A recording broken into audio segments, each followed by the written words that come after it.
ओम साई राम सद्गुरु साईनाथ महाराज की जय। मैंने पिछले एपिसोड में आपको श्री राकेश जुनेजा जी के बारे में बताया था कि कैसे बेगुनाह होते हुए भी उन्होंने 13 माह जेल में काटे। बाबा की कृपा से वो जेल से बाहर आ गए। तो उन्होंने मैं जेल से बाहर आने के बाद बहुत सारे जेल में सत्संग किया। तो उनके बारे में सुन के मेरे मन में भी भाव आया कि अपने शहर में उनका सत्संग करवाया जाए। मैंने उनसे पूछा कि अगर आपको परमिशन लेके दी जाए तो आप यहाँ हिसार शहर में आओगे? तो वो कहने लगे कि मैडम मेरे लिए तो बहुत खुशी की बात है, मेरा तो अब जीवन ही बाबा का है जीवन है, मतलब मेरा जीवन नहीं, अब तो मेरे बाबा के कामों के लिए ही मेरा जीवन है। मुझे बहुत खुशी हुई होगी कि आप परमिशन लेके दोगे। तो मुझे लगा कि तूने जुनेजा जी से तो बात कर लिया, परमिशन कैसे लेगी, ना तेरी कोई जान पहचान, और जेल में जाना कोई आसान काम है, जेल के नाम से भी बहुत डर लगता है। तो पर कहते हैं ना कि जब आपके मन में कोई अच्छा भाव हो तो भगवान भी आपकी हेल्प करने के लिए आते हैं। तो ऐसे बाबा ने भी मेरी हेल्प की। सब कुछ चाह तो बाबा रहे थे, बस मुझे एक जरिया बना रहे थे बाबा। तो ऐसे ही 2 दिन में मुझे एक साईं भक्त प्रवेश मिला। मैंने उससे बात की कि मेरी इच्छा है कि हिसार जेल में सत्संग करवाया जाए, पर पता नहीं परमिशन कैसे ली जाए। वो कह उसको एकदम अचानक याद आया, बोले दीदी एक मास्टर जी मेरे नॉन हैं, वो आपको परमिशन लेके देंगे, मैं आपको उनका नंबर देता हूँ। तो उसने मुझे नंबर दिया, मैंने उनसे बात की। तो वो कहने लगे कि आपको मैडम परमिशन मिल जाएगी, कोई मुश्किल काम नहीं है, तो मैं कल आपको बताता हूँ, फाइनल मतलब परमिशन ले देता हूँ आपको। नेक्स्ट डे उनका फ़ोन आ गया कि आप कर सकते हो, आप अपना डे फिक्स कर लो। तो मैंने जुनेजा जी से बात की, तो वो कहने लगे कि थर्सडे फिक्स कर दो। तो थर्सडे फिक्स हो गया। 12 लोगों को परमिशन मिली। 6 लोग वो आए, 6 लोग हम यहाँ से थे, जिसमें मेरे हस्बैंड और 1-2 साईं भक्त जैसे टोनू पुष्पा जी थे, हम सब लोग गए। तो मन में बहुत ही उत्साह था, क्योंकि जेल में जाना ये पहली बार था, पता नहीं कैसे कैदी होंगे, कैसे माहौल होगा सच। तो हम गए तो एक बहुत ही अच्छा माहौल मिला। मास्टर जी ने जो स्टेज को बहुत अच्छा डेकोरेट करवाया हुआ था, सब कैदी बहुत ही अच्छी मतलब एक लाइन में बैठे थे।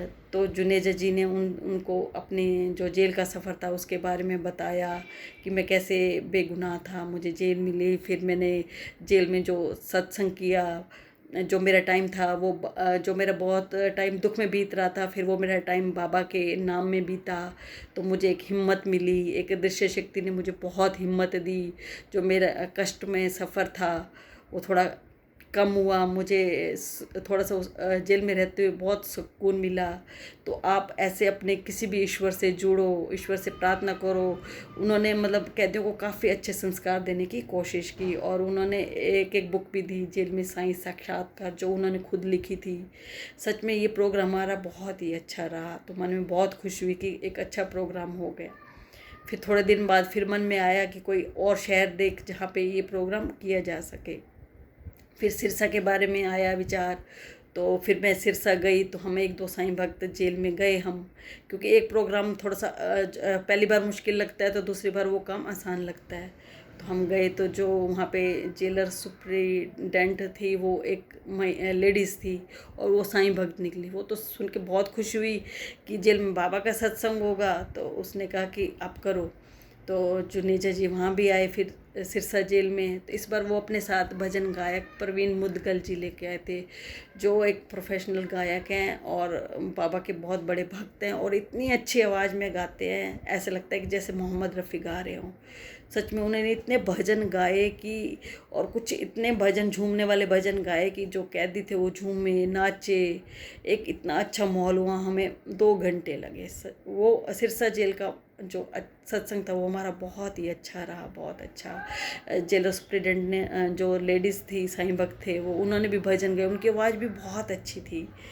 तो फिर कुछ दिन बाद फिर मन सोचे कि कोई और शहर देख। फिर भिवानी का ख्याल आया, क्योंकि भिवानी मेरी सिस्टर एडवोकेट है, तो लगा कि वहाँ परमिशन आसानी से मिल जाएगी। तो वहाँ भी हमें परमिशन मिल गई, वहाँ का प्रोग्राम भी बहुत अच्छा रहा।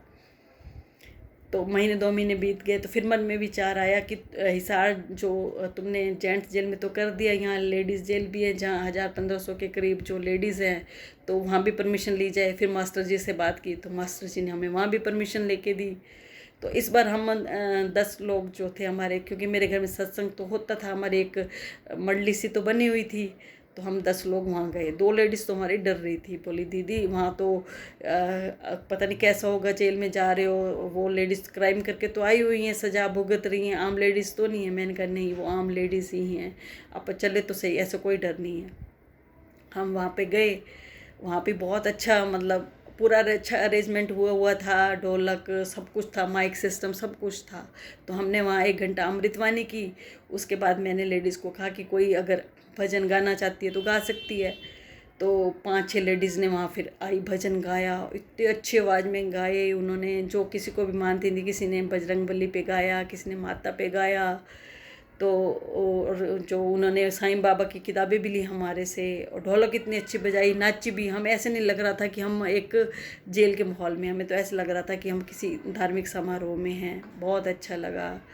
तो वही सब लोग बहुत खुश हुए, मुझे भी बहुत खुश हुई कि हम 2 घंटे में हम उन्हें एक अच्छा टाइम दे पाए, अच्छा सुकून दे पाए। जो उनकी नीरस लाइफ थी उसमें कुछ खुशियाँ दे पाए।